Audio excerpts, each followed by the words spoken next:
Après la forge, vous voyez que la lame a été trempée en partie. J'ai trempé la pointe et ensuite en redescendant un petit peu comme ça. Deux raisons. Le premier et surtout, c'est que mon foyer de forge est trop petit pour que je puisse entrer une lame de 16 cm en entier. Et même d'un peu plus de 20 avec la soie. Et ensuite, parce que je veux faire du guillochage sur cette partie-là, et qu'évidemment, pour le guillochage, il vaut mieux que l'acier ne soit pas trempé, sinon c'est très difficile. D'autre part, le manche est sorti de son collage. Là, j'ai mis un signe parce qu'il faudra que je fasse attention en ponçant. Je suis pas loin du bord du pommeau, de la garde, pardon. Voilà, de deux côtés, et on peut voir peut-être que j'ai fait une tête de chouette effraie là-dedans. Bon, on va voir ce que ça donne. C'est pas trop mal parti. Trois parties, ça c'est de la corne de buffle, tout le reste c'est du renne. Ah non, ça c'est du cerf. La partie sculptée c'est du cerf, voilà. Ça c'est du renne.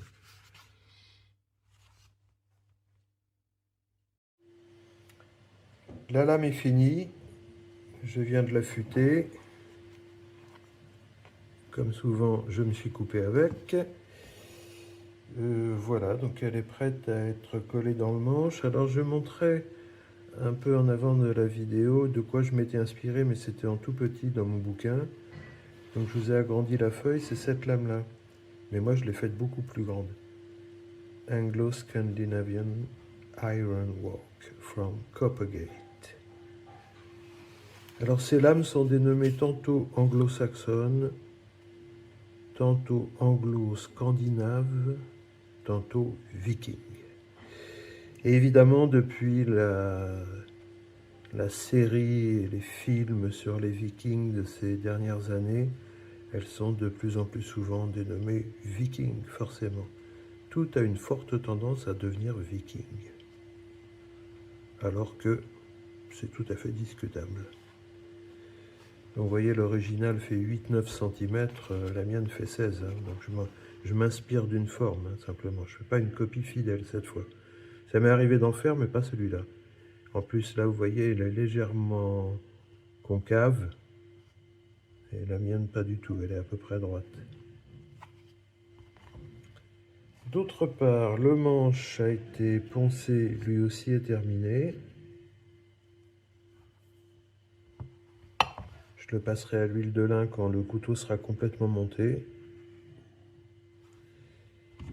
Et bien maintenant, je vais passer au montage avec mon appareil magique. Le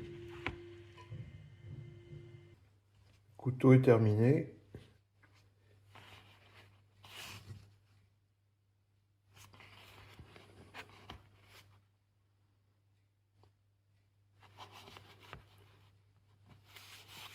Il est très coupant, j'ai bien affûté.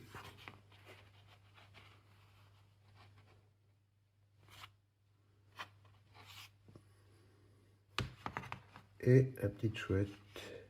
Coucou. L'étui a séché toute la nuit. Donc bien maintenant, je vais enlever les serre-joints et voir un petit peu ce que ça donne.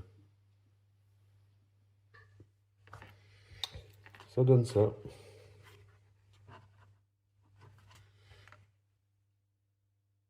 L'étui est terminé.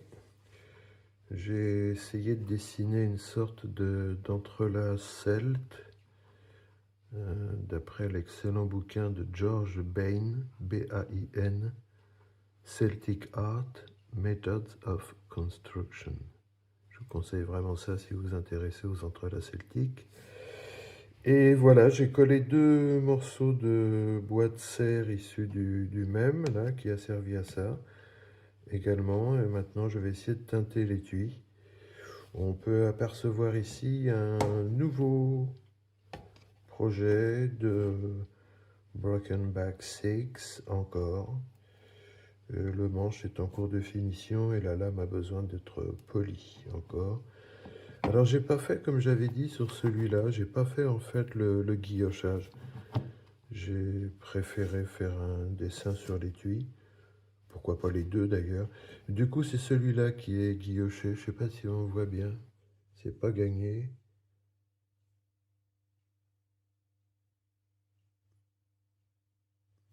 Cette partie-là est travaillée. Bon, moi, celui-là est à suivre. Pour le moment, je vais teinter ça et puis essayer de faire ressortir ce motif un petit peu plus. Celui-là est terminé. Voilà, mon dessin celtique. Ici, du bois de serre pour rappeler celui du pommeau. Du coup, ça lui fait un pommeau un peu massif par rapport au couteau, mais bon, why not?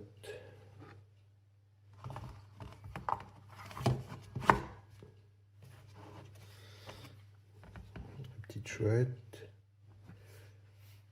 Au dos, j'ai rien fait de bien particulier, même absolument rien. Bon, on va finir le suivant, qui est sous presse. Ah, j'en profite pour montrer le bouquin dont je parlais à propos des entrelacs celtiques. Pour ceux que ça intéresse, je vous conseille vraiment ce livre où il y a tout. Ce qui est formidable, c'est que George Bain est quelqu'un qui a passé sa vie à relever tous ces entrelacs, mais en plus, il vous montre, entrelac par entrelac, le procédé de fabrication. Comment tracer les lignes, où sont les points de repère, pour arriver à plusieurs possibilités finales. Et ce, pour chaque. Vous voyez, ça, c'est celui que j'ai fait. Donc, il y a des dizaines d'exemples. C'est formidable. Il a passé sa vie à relever ça en Irlande, dans le Pays de Galles et en Écosse aussi. Les motifs circulaires, il y a même l'alphabet qu'on trouve notamment dans le livre de Kells. Vous voyez, les procédés, l'évolution des décors en spirale. C'est balèze, hein. Voilà, si ça intéresse quelqu'un, ce bouquin-là est, à mon avis, indispensable. Voilà le deuxième. Petit guillochage sur le dos de la lame. J'ai fait un pommeau tout simple. Je trouvais que ça allait. La lame à l'origine c'était du 3 mm, mais je crois que je l'ai tellement travaillé qu'elle doit faire plutôt 2,5. Quoi d'autre? Ouais, cette fois on voit pas évidemment, mais j'ai fait une soie beaucoup plus longue. Je trouvais que sur le précédent j'avais été un peu court pour la soie qui allait là, quoi. Là j'en ai fait une qui va un peu au-delà de cette ligne-là. Et puis ben, ma foi c'est tout. On passe à l'étui. L'étui est terminé.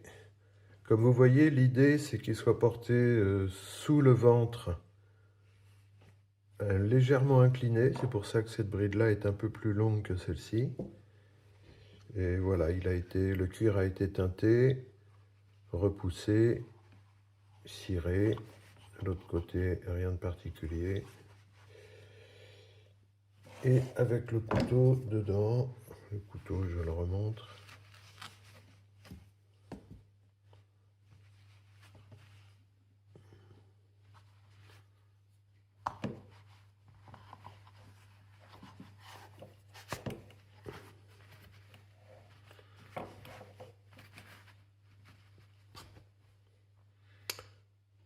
Voilà.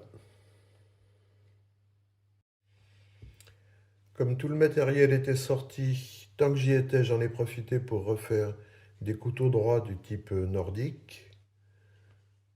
Voici un, donc c'est buis, corne de buffle, buis, avec des lames du commerce. Cette fois, j'ai pas forgé.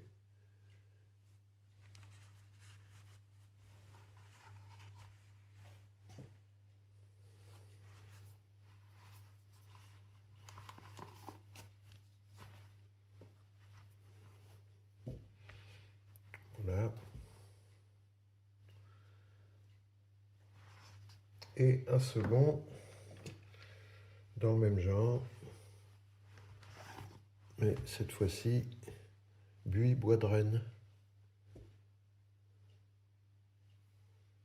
sans aucune gravure. Étui tout simple. Lame du commerce encore, ça doit être du 8,5.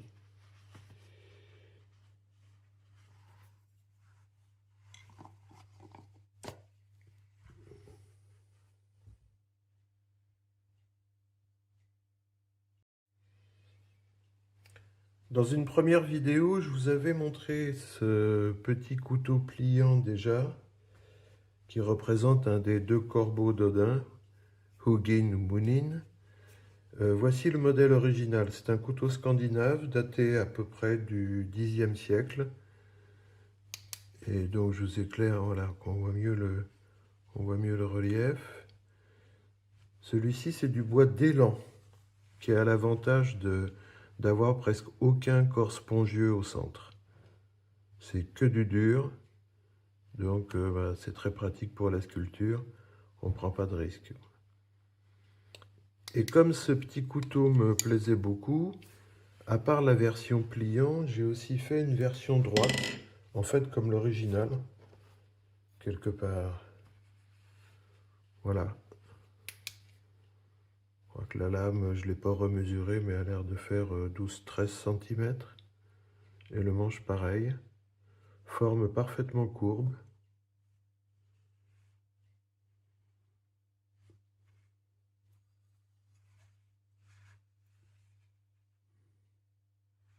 Et c'est une lame forgée, comme pour le pliant d'ailleurs.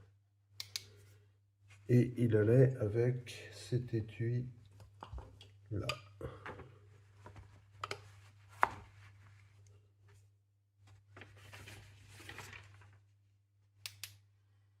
Ouais, j'éclaire parce que c'est quand même mieux.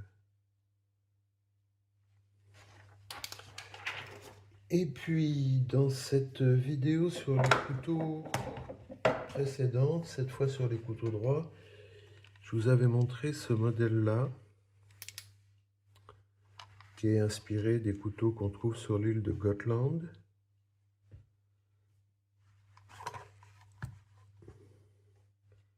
Voilà, ça donnait ça, bois de renne, corne de buffle, intercalaire en laiton, lame du commerce, et tout l'accastillage laiton ici. Eh bien, j'en ai fait un deuxième. Vous noterez l'effort de présentation sur peau de cerf. Ça fait médiéval pour le coup. Il y a de la fourrure, ça fait Dark Ages. Voilà le deuxième, 2 brides. Toujours position horizontale à la ceinture sous le ventre. Même accastillage laiton que le précédent. Et cette fois-ci, oula, faut que je le nettoie. Incroyable comme ça peut verdir. Cette fois-ci, c'est de l'orme. Orme, bois de renne. Lame forgée cette fois, lame maison.